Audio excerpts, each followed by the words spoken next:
That's the thing. And the older I got, the more I wanted to be like, Andy McCoy, who's basically Jack Sparrow from the Pirates of the Caribbean in real life. Seeing Motley Crue, but having all these like chicks drinking whiskey and shit and partying up. If you look at, if they were still at 50 doing that now, it would be really pathetic.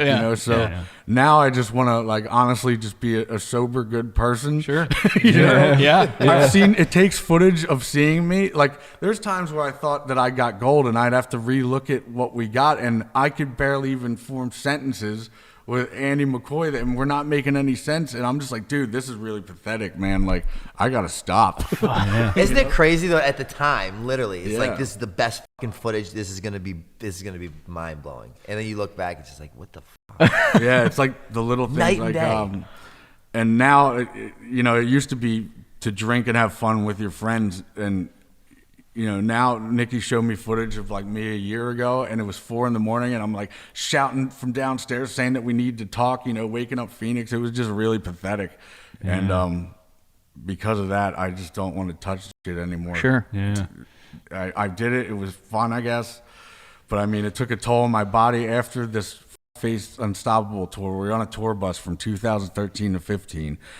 I was waking up to like Jack Daniels and hot tea.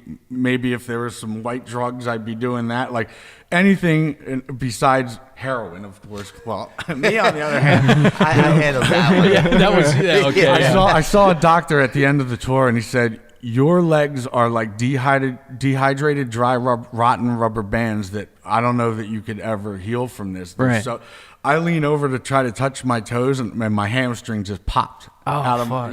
Like that's how dehydrated they were. But you still skated after that, though, right? It like took a long time to heal. Okay, and you went to you went somewhere to skate.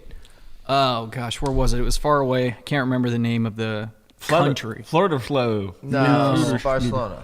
Was right? it Barcelona Spain? or something like that? Oh, when I relearned how. When you relearned, I went all over Spain. Well, I don't blame you, because anywhere around here, I mean, if you're trying to get your bearings back, you don't want people to see you, right? Like you want to be left alone. Exactly. Yeah, no, I can understand. But it goes back to, again, a lot of the conversations that we've just had with folks about that.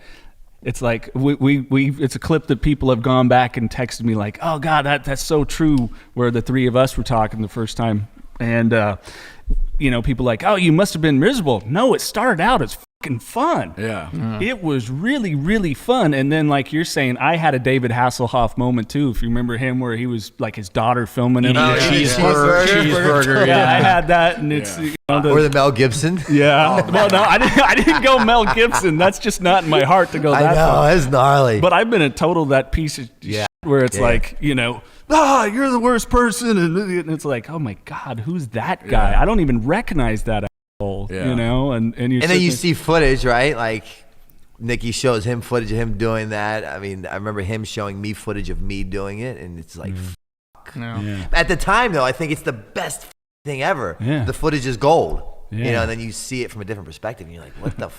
This is like pretty sad. Well, it's almost where we kind of go into a bit of a psychosis, don't you think? Because it feels like a split personality. We were talking with Mike, the situation. It's like, okay, they're your actions, but you're so disconnected from them being your actions, and yet you have to own it. And it's kind of like a mind fuck. It's like, sitting here now as we are in a sober state, I wouldn't do that. Yeah. But it's like, which is why it's so hard. That. And I think that's why it's so hard to not only get sober but stay sober, right? Because the whole reason why I do it is to escape my reality of who I've become, all the fucked up things I've done to that point. So who wants to like get sober, then see all this shit and have to address it one-on-one, face-to-face, and actually go through it without having to drink to escape the reality, to be disconnected again. And a lot of people, back in 2013, I would black out like all the time. I couldn't even count how many times, and people would be like, well, it looks like you had a fun time last night. Like, yeah, I had a good time at Kildare's Pub. Yeah, Kildare's Pub. Then you went to Iron Hill and pissed all over the window and nearly got arrested. Then you went to Pita Pit and didn't feel like waiting for the line at the grand opening, so you pissed all over the counter. They banned you for life. Then you wound up getting into a fist fight, and your buddy Bill tried to help, and he wound up getting arrested. He's in jail now. And then the party comes back to the house, and then if nobody ever would have told me that, I would have thought it was a typical night at Kildare's. Like, right. And that was like a 4-night-a-week occurrence. Yeah, It wasn't like, oh, wait, we have shit to do Monday morning. We should. No, it was really just until we didn't feel like doing it anymore.